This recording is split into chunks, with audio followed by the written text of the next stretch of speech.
Guy de Maupassant, Mademoiselle Fifi, 1882. Le major, commandant prussien comte de Falsberg, achevait de lire son courrier, le dos au fond d'un grand fauteuil de tapisserie et ses pieds bottés sur le marbre élégant de la cheminée, où ses éperons, depuis 3 mois qu'il occupait le château d'Uville, avaient tracé 2 trous profonds, fouillés un peu plus tous les jours. Une tasse de café fumait sur un guéridon de marqueterie maculé par les liqueurs, brûlé par les cigares, entaillé par le canif de l'officier conquérant, qui parfois, s'arrêtant d'aiguiser un crayon, traçait sur le meuble gracieux des chiffres ou des dessins à la fantaisie de son rêve nonchalant. Quand il eut achevé ses lettres et parcouru les journaux allemands que son vaguemestre venait de lui apporter, il se leva, et après avoir jeté au feu 3 ou 4 énormes morceaux de bois vert, car ces messieurs abattaient peu à peu le parc pour se chauffer, il s'approcha de la fenêtre. La pluie tombait à flots, une pluie normande qu'on aurait dit jetée par une main furieuse, une pluie en biais, épaisse comme un rideau, formant une sorte de mur à raies obliques, une pluie cinglante, éclaboussante, noyant tout, une vraie pluie des environs de Rouen, ce pot de chambre de la France. L'officier regarda longtemps les pelouses inondées, et là-bas, l'andelle gonflée qui débordait, et il tambourinait contre la vitre une valse du Rhin quand un bruit le fit se retourner. C'était son second, le baron de Kelvenstein, ayant le grade équivalent à celui de capitaine. Le major était un géant, large d'épaules, orné d'une longue barbe en éventail, formant nappe sur sa poitrine, et toute sa grande personne solennelle éveillait l'idée d'un paon militaire, un paon qui aurait porté sa queue déployée à son menton. Il avait des yeux bleus, froids et doux, une joue fendue d'un coup de sabre dans la guerre d'Autriche, et on le disait brave homme autant que brave officier. Le capitaine, un petit rougeaud à gros ventre, sanglé de force, portait presque ras son poil ardent, dont les fils de feu auraient fait croire, quand il se trouvait sous certains reflets, sa figure frottée de phosphore. Dedans, perdu dans une nuit de noces, sans qu'il se rappelât au juste comment, lui faisait cracher des paroles épaisses qu'on n'entendait pas toujours, et il était chauve du sommet du crâne seulement, tonsuré comme un moine, avec une toison de petits cheveux frisés, dorés et luisants, autour de ce cerceau de chair nue. Le commandant lui serra la main, et il avala d'un trait sa tasse de café, la 6e depuis le matin. En écoutant le rapport de son subordonné sur les incidents survenus dans le service, puis tous deux se rapprochèrent de la fenêtre en déclarant que ce n'était pas gai. Le major, homme tranquille, marié chez lui, s'accommodait de tout, mais le baron capitaine, viveur tenace, coureur de bouges, forcené trousseur de filles, rageait d'être enfermé depuis 3 mois dans la chasteté obligatoire de ce poste perdu. Comme on grattait à la porte, le commandant cria d'ouvrir et un homme, un de leurs soldats automates, apparut dans l'ouverture, disant par sa seule présence que le déjeuner était prêt. Dans la salle, ils trouvèrent les 3 officiers de moindre grade, un lieutenant, Otto de Grosling, 2 sous-lieutenants, Fritz Nombourg et le marquis Wilhelm d'Erick, un tout petit blondin fier et brutal avec les hommes, dur aux vaincus et violent comme une arme à feu. Depuis son entrée en France, ses camarades ne l'appelaient plus que Mademoiselle Fifi. Ce surnom lui venait de sa tournure coquette, de sa taille fine qu'on aurait dit tenue en un corset, de sa figure pâle où sa naissante moustache apparaissait à peine, et aussi de l'habitude qu'il avait prise pour exprimer son souverain mépris des êtres et des choses, d'employer à tout moment la locution française « Fifi », donc, qu'il prononçait avec un léger sifflement. La salle à manger du château d'Uville était une longue et royale pièce dont les glaces de cristal ancien, étoilées de balles, et les hautes tapisseries des Flandres, tailladées à coups de sabre et pendantes par endroits, disaient les occupations de mademoiselle Fifi en ses heures de désœuvrement. Sur les murs, 3 portraits de famille.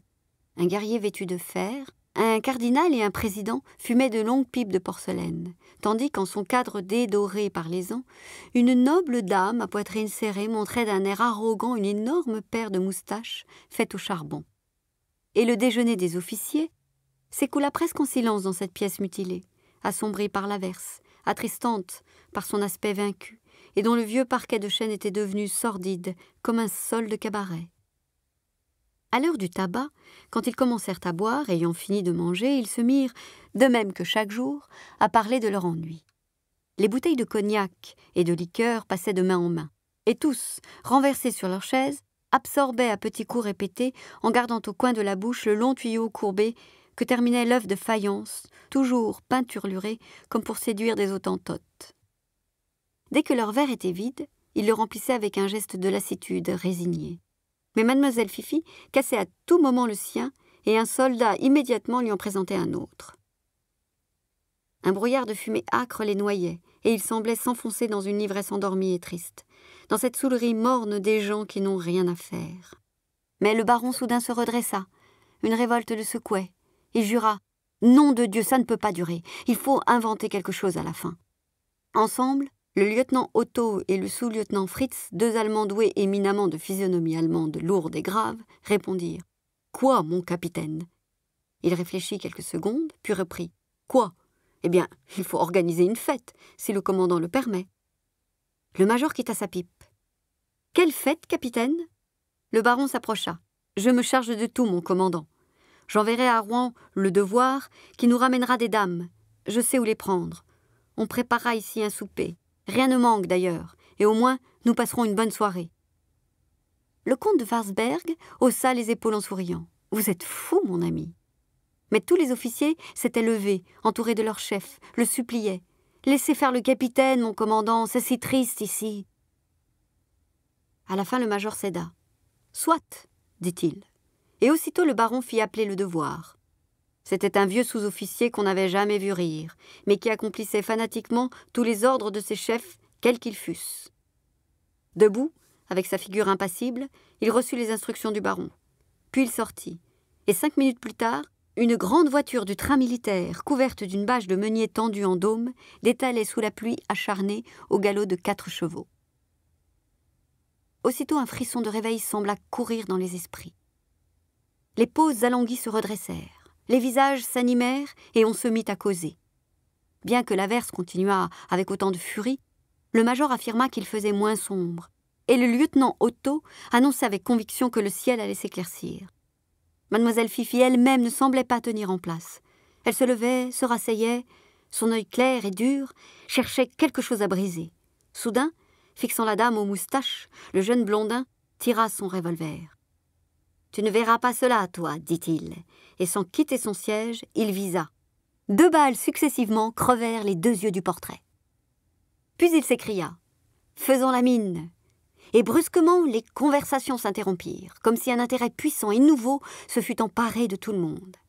La mine, c'était son invention, sa manière de détruire, son amusement préféré. En quittant son château, le propriétaire légitime, le comte Fernand d'Amois-Duville, n'avait eu le temps de rien emporter ni de rien cacher, sauf l'argenterie enfouie dans le trou d'un mur. Or, comme il était fort riche et magnifique, son grand salon, dont la porte ouvrait dans la salle à manger, présentait, avant la fuite précipitée du maître, l'aspect d'une galerie de musée.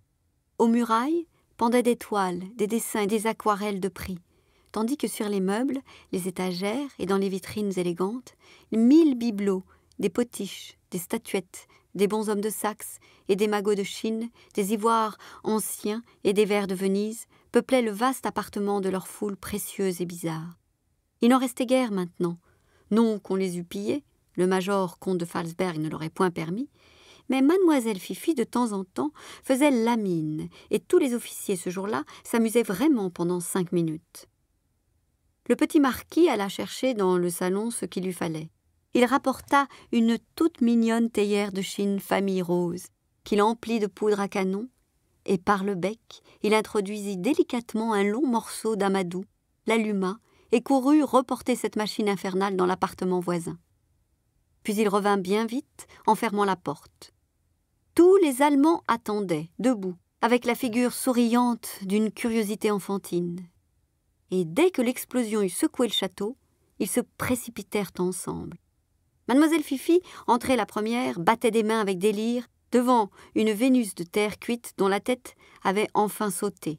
Et chacun ramassa des morceaux de porcelaine, s'étonnant aux dentelures étranges des éclats, examinant les dégâts nouveaux, contestant certains ravages comme produits par l'explosion précédente. Et le major considérait d'un air paternel le vaste salon bouleversé par cette mitraille à la Néron et sablé de débris d'objets d'art. Il en sortit le premier en déclarant avec bonhomie « Ça a bien réussi cette fois !» Mais une telle trombe de fumée était entrée dans la salle à manger, se mêlant à celle du tabac, qu'on ne pouvait plus respirer. Le commandant ouvrit la fenêtre, et tous les officiers revenus pour boire un dernier verre de cognac s'en approchèrent. L'air humide s'engouffra dans la pièce, apportant une sorte de poussière d'eau qui poudrait les barbes et une odeur d'inondation. Ils regardaient les grands arbres accablés sous l'averse, la large vallée embrumée par ce dégorgement des nuages sombres et bas, et tout au loin, le clocher de l'église dressé comme une pointe grise dans la pluie battante. Depuis leur arrivée, il n'avait plus sonné. C'était du reste la seule résistance que les envahisseurs eussent rencontrée aux environs, celle du clocher. Le curé ne s'était nullement refusé à recevoir et à nourrir des soldats prussiens. Il avait même plusieurs fois accepté de boire une bouteille de bière ou de Bordeaux avec le commandant ennemi, qui l'employait souvent comme intermédiaire bienveillant. Mais il ne fallait pas lui demander un seul tintement de sa cloche. Il se serait plutôt laissé fusiller. C'était sa manière à lui de protester contre l'invasion. Protestation pacifique, protestation du silence, la seule, disait-il, qu'il convint aux prêtres, hommes de douceur et non de sang. Et tout le monde, à 10 lieues à la ronde, vantait la fermeté, l'héroïsme de l'abbé Chantavoine, qui osait affirmer le deuil public, le proclamer par le mutisme obstiné de son église. Le village entier, enthousiasmé par cette résistance, était prêt à soutenir jusqu'au bout son pasteur, à tout braver, considérant cette protestation tacite comme la sauvegarde de l'honneur national. Il semblait aux paysans qu'ils avaient ainsi mieux mérité de la patrie que Belfort et que Strasbourg, qu'ils avaient donné un exemple équivalent, que le nom du hameau en deviendrait immortel. Et hormis cela, ils ne refusaient rien aux Prussiens vainqueurs. Le commandant et ses officiers riaient ensemble de ce courage inoffensif. Et comme le pays entier se montrait obligeant et souple à leur égard, ils toléraient volontiers son patriotisme muet. Seul, le petit marquis Wilhelm aurait bien voulu forcer la cloche à sonner. Il enrageait de la condescendance politique de son supérieur pour le prêtre. Et chaque jour, il suppliait le commandant de le laisser faire ding-dong-dong. Une fois, une seule petite fois, pour rire un peu seulement. Et il demandait cela avec des grâces de chatte, des cajoleries de femme, des douceurs de voix d'une maîtresse affolée par une envie. Mais le commandant ne cédait point, et mademoiselle Fifi, pour se consoler, faisait la mine dans le château du Ville. Les 5 hommes restèrent là, en tas, quelques minutes, aspirant l'humidité. Le lieutenant Fritz enfin prononça en jetant un rire pâteux « Ces demoiselles, décidément, n'auront pas potent par leur promenade. » Là-dessus, on se sépara, chacun allant à son service et le capitaine ayant fort à faire pour les préparatifs du dîner. Quand ils se retrouvèrent de nouveau à la nuit tombante, ils se mirent à rire en se voyant tous coquets et reluisants comme au jour de grande revue, pommadés, parfumés, tout frais. Les cheveux du commandant semblaient moins gris que le matin, et le capitaine s'était rasé, ne gardant que sa moustache, qui lui mettait une flamme sous le nez.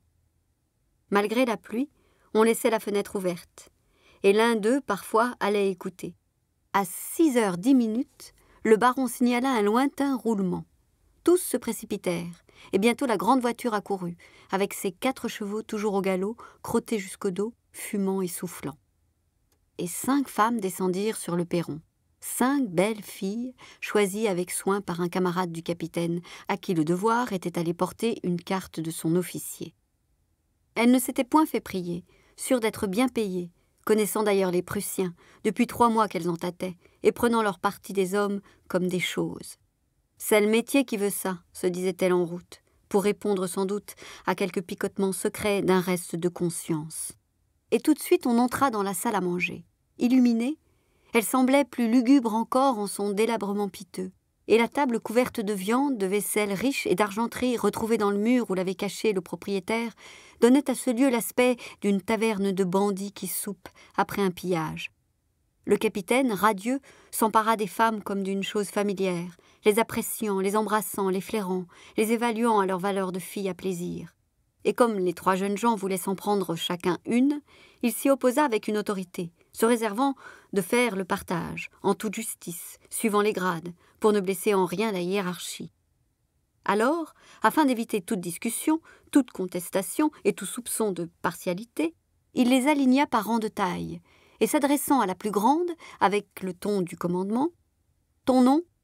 Elle répondit en grossissant sa voix, « Pamela. » Alors il proclama, « Numéro 1, la nommée Pamela, adjugée au commandant. » Ayant ensuite embrassé Blondine, la seconde, en signe de propriété, il offrit au lieutenant Otto la grosse Amanda, Eva, la tomate, au sous-lieutenant Fritz, et la plus petite de toutes, Rachel, une brune toute jeune, à l'œil noir comme une tache d'encre, une juive dont le nez retroussé confirmait la règle qui donne des becs courbes à toute sa race, au plus jeune des officiers, au frêle marquis Wilhelm d'Eric.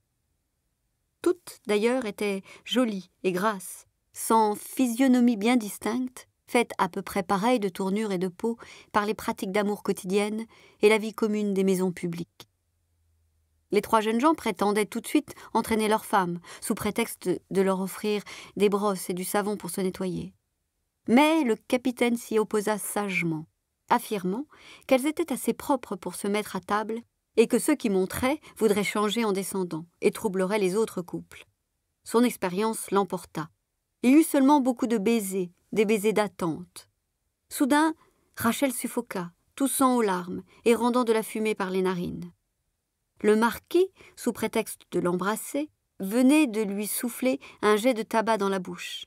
Elle ne se fâcha point, ne dit pas un mot, mais elle regarda fixement son possesseur avec une colère éveillée tout au fond de son œil noir. On s'assit. Le commandant lui-même semblait enchanté. Il prit à sa droite Pamela, Blondine à sa gauche, et déclara en dépliant sa serviette « Vous avez eu là une charmante idée, capitaine. » Les lieutenants Otto et Fritz, polis, comme auprès de femmes du monde, intimidaient un peu leurs voisines. Mais le baron de Kelvenstein, lâché dans son vice, rayonnait, lançait des mots grivois, semblait en feu avec sa couronne de cheveux rouges. Il galantisait en français du Rhin, et ses compliments de taverne, expectorés par le trou des 2 dents brisées, arrivaient aux filles au milieu d'une mitraille de salive. Elles ne comprenaient rien du reste, et leur intelligence ne sembla s'éveiller que lorsqu'il cracha des paroles obscènes, des expressions crues, estropiées par son accent. Alors toutes, ensemble, elles commencèrent à rire comme des folles, tombant sur le ventre de leurs voisins, répétant les termes que le baron se mit alors à défigurer à plaisir pour leur faire dire des ordures. Elles en vomissaient à volonté, saoules aux premières bouteilles de vin, et redevenant elles, ouvrant la porte aux habitudes, elles embrassaient les moustaches de droite et celles de gauche, pinçaient les bras, poussaient des cris furieux, buvaient dans tous les verres, chantaient des couplets français et des bouts de chansons allemandes appris dans leur rapport quotidien avec l'ennemi. Bientôt les hommes eux-mêmes, grisés par cette chair de femme étalée sous leur nez et sous leurs mains, s'affolèrent, hurlant, brisant la vaisselle, tandis que, derrière leur dos, des soldats impassibles les servaient. Le commandant seul gardait de la retenue. Mademoiselle Fifi avait pris Rachel sur ses genoux, et s'animant à froid, tantôt il embrassait follement les frisons d'ébène de son cou, humant par le mince intervalle entre la robe et la peau la douce chaleur de son corps et tout le fumet de sa personne. Tantôt, à travers l'étoffe, il la pinçait avec fureur, la faisant crier. Saisi d'une férocité rageuse, travaillé par son besoin de ravage. Souvent aussi, la tenant à plein bras, l'étreignant comme pour la mêler à lui, il appuyait longuement ses lèvres sur la bouche fraîche de la juive, la baisait à perdre haleine. Mais soudain, il la mordit si profondément qu'une traînée de sang descendit sur le menton de la jeune femme et coula dans son corsage. Encore une fois, elle le regarda bien en face, et lavant la plaie murmura « Ça se paye, cela !» Il se mit à rire d'un rire dur. « Je payerai, dit-il. » On arrivait au dessert, on versait du champagne. Le commandant se leva, et du même ton qu'il aurait pris pour porter la santé de l'impératrice Augusta, il but. « À nos dames !» Et une série de toasts commença, des toasts d'une galanterie de soudards et de pochards, mêlés de plaisanteries obscènes, rendus plus brutales encore par l'ignorance de la langue. Ils se levaient l'un après l'autre, cherchant de l'esprit, s'efforçant d'être drôles, et les femmes, ivres à tomber, les yeux vagues, les lèvres pâteuses, applaudissaient chaque fois, éperdument. Le capitaine, voulant sans doute rendre à l'orgie un air galant, leva encore une fois son verre et prononça « À nos victoires sur les cœurs !» Alors le lieutenant Otto, espèce d'ours de la forêt noire, se dressa enflammé, saturé de boisson, et envahi brusquement de patriotisme alcoolique, il cria « À nos victoires sur la France !» Toutes grises qu'elles étaient, les femmes se turent. Et Rachel frissonnante se retourna.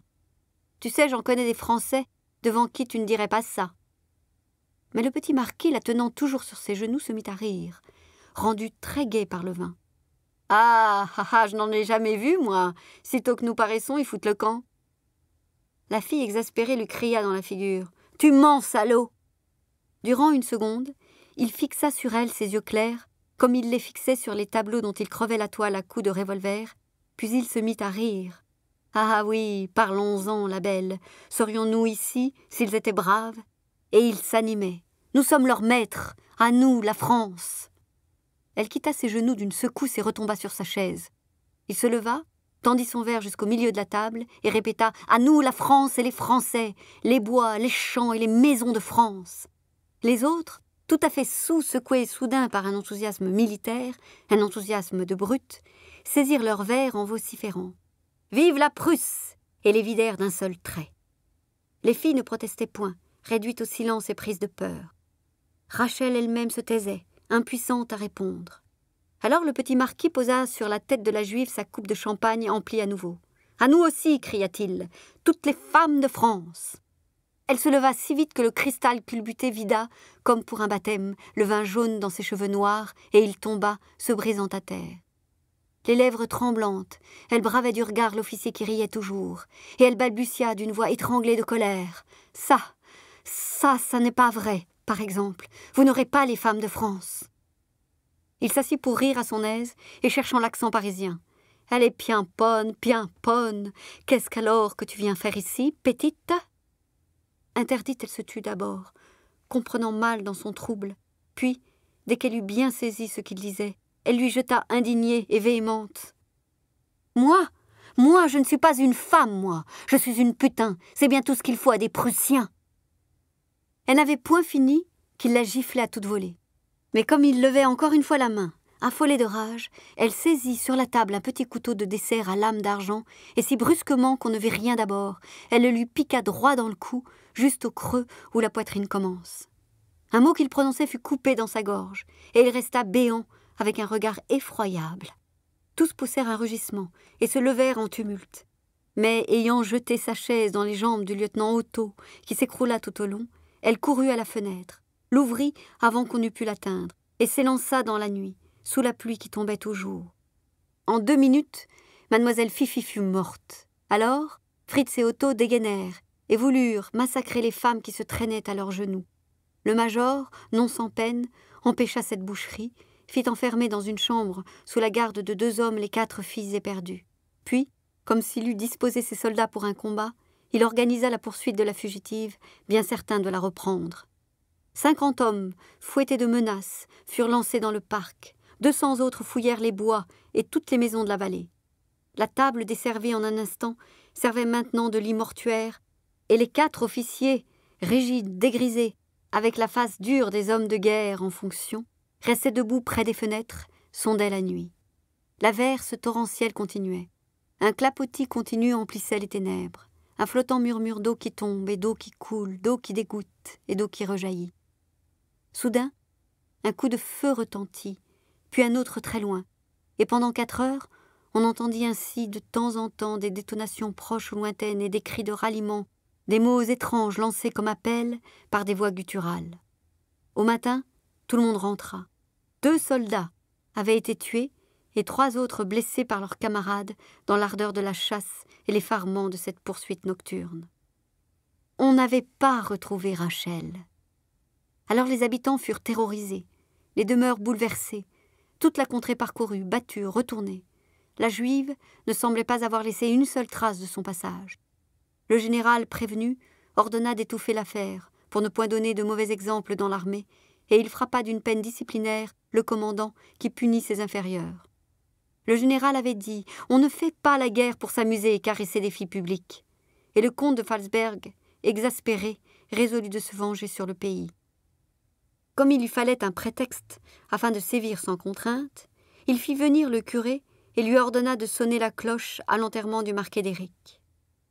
Contre toute attente, le prêtre se montra docile, humble, plein d'égards. Et quand le corps de mademoiselle Fifi, porté par des soldats, précédé, entouré, suivi de soldats qui marchaient le fusil chargé, quitta le château d'Uville, allant au cimetière, pour la première fois, la cloche tinta son glas funèbre avec une allure allègre, comme si une main amie l'eût caressé. Elle sonna le soir encore, et le lendemain aussi, et tous les jours. Elle carillonna tant qu'on voulut. Parfois même la nuit, elle se mettait toute seule en branle, et jetait doucement 2 ou 3 sons dans l'ombre, prise de gaieté singulière, réveillée on ne sait pourquoi. Tous les paysans du lieu la dirent alors ensorcelée, et personne, sauf le curé et le sacristain, n'approchait plus du clocher. C'est qu'une pauvre fille vivait là-haut, dans l'angoisse et la solitude, nourrie en cachette par ces 2 hommes. Elle y resta jusqu'au départ des troupes allemandes. Puis un soir, le curé ayant emprunté le char-à-banc du boulanger, conduisit lui-même sa prisonnière jusqu'à la porte de Rouen. Arrivé là, le prêtre l'embrassa. Elle descendit et regagna vivement à pied le logis public, dont la patronne la croyait morte. Elle en fut tirée quelque temps après par un patriote sans préjugés, qui l'aima pour sa belle action, puis l'ayant ensuite chérie pour elle-même, l'épousa, en fit une dame qui valut autant que beaucoup d'autres.